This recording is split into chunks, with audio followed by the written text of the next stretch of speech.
J'ai lu le Coran, les discussions qui ont eu lieu entre les anges et Allah et avec Iblis le maudit.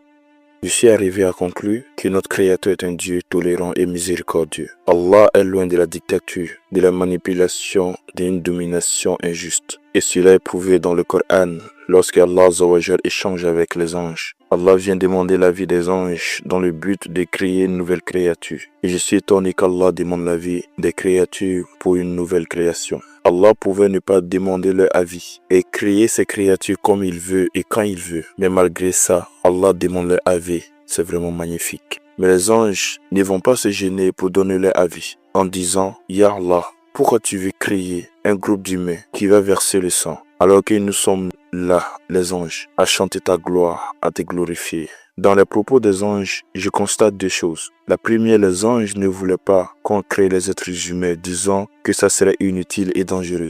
Et la deuxième, c'est que eux, les anges, sont mieux placés plus que l'homme à adorer Dieu parfaitement. Et là, Allah prend notre défense. Et moi, j'ai une question. Pourquoi Allah prend notre défense alors qu'on n'a rien donné à Allah? On l'a pas payé pour ça.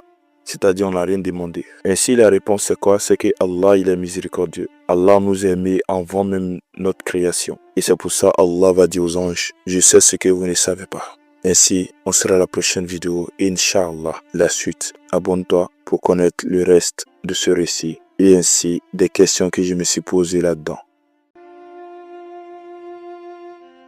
J'ai lu le Coran, les discussions qui ont eu lieu entre les anges et Allah et avec Iblis le maudit.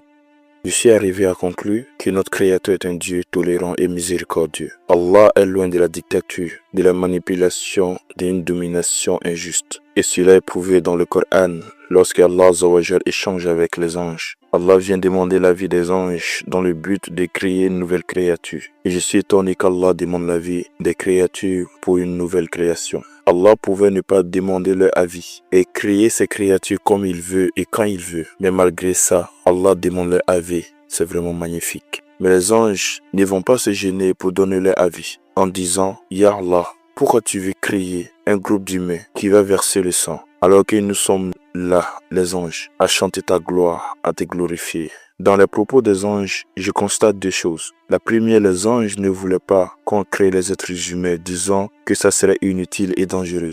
Et la deuxième, c'est que eux, les anges, sont mieux placés plus que l'homme à adorer Dieu parfaitement. Et là, Allah prend notre défense. Et moi, j'ai une question. Pourquoi Allah prend notre défense alors qu'on n'a rien donné à Allah? On l'a pas payé pour ça. C'est-à-dire on n'a rien